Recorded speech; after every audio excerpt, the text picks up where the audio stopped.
Hey everyone, today is Wednesday, April 8th, day 3 of this second week of e-learning. So that means you are literally 1.5 weeks through with this. This is really good. You guys are doing really good, so keep going.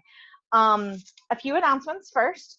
First off is we did get an official word from our superintendent that high schoolers, you guys, are supposed to be online, like doing e-learning and doing all the work and stuff like that, basically having screen time like this, 20 to 40 minutes a day per course. So if you get a rough estimate, that's about 4 hours a day. So for those of you guys who are spending about 4 hours a day doing your work, good job. You're right exactly where you're supposed to be. If you're spending a little bit less because you're just breezing through your work, great. You're spending a little bit more, great. You're spending like twice as much, you probably are working too hard. So just keep that in mind. We're all adjusting. It's all brand new, but we're gonna figure this out. So just that's the my boss's boss's boss, or however many bosses up there. That's the word from above.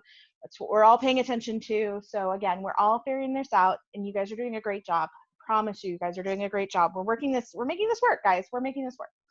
Um, Also, just so you know, seniors, they have created a senior newsletter to let you know about things like graduation, which is still scheduled and still on. Information that we know of about cap and gown, and so far yearbooks. Like you'll see a little special message in there featuring me about what's going on with the yearbooks. All of that is in there. Now you're going, where do I get this newsletter? Your parents were called tonight from Mrs. Brown. You probably see a lot of those phone calls. We've had a lot of those in the last few weeks, to kind of letting everybody know. So they were called. They were also probably sent an email. So I know I got one because I'm on that list. And so on the attachment under there, it said April 2020 newsletter. And so that's for you guys seniors. And that has about 3 pages of information for you just to know what's going on. And now, if you didn't get that, and you personally, maybe that's for your parents, you personally want to know about that, go on Edsby. It's right on Edsby on the senior page, the ones that Miss Latanzi and Miss Solomon basically run. That's actually right on there, and you can click on the link and you can download that. Okay, so you can get all that information.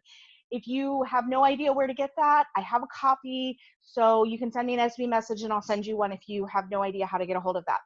That's seniors only though, so the rest of you guys will just have to stick it on through and keep checking back the announcements here for more information. Those are my 2 big announcements, so we'll move on to the trivia day. So first of all, I want to, excuse me, allergies. I want to wish everybody that's celebrating a happy Passover starting tonight at sundown. So even if you're not celebrating, you know what that means. That means that Easter is right around the corner. So lots of interesting holidays happening right now in the middle of our lovely e-learning experience. But it is also, today is National Zoo Lovers Day. With the talk recently of, let's just say, one particular zoo animal, I'm guessing some of you guys may have a renewed passion for a particular zoo animal. So my favorite zoo animal, because that's your question for the comments below today. What is your favorite zoo animal? And mine, for me, it kind of depends on where I am. I will, and this was honest to gosh, before everything exploded this week with the tigers were my favorite zoo animal as a general rule. But there's one, when I lived in the Midwest, one of my favorite zoos had 2 different animals that I always went to, and they were kangaroos and sheep. And the kangaroos were really cool. Like there wasn't like a boundary or anything. They would actually like they could pass in front of you on the walkways, and they're very territorial. So kangaroos can actually be really, really scary. So you don't want to mess with kangaroos. They're super powerful.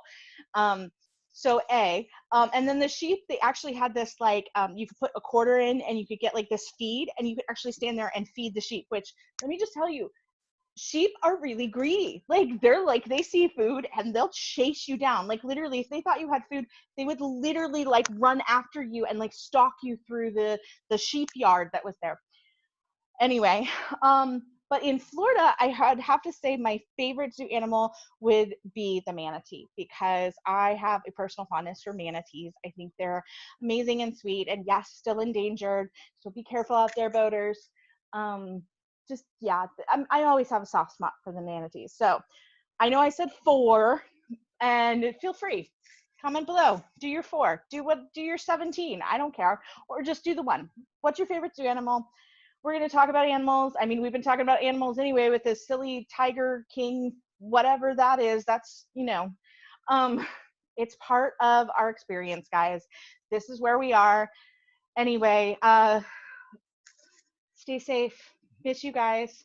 I will see some of you guys today and some of you guys tomorrow for our Zoom meeting. So look forward to that. Bye, guys.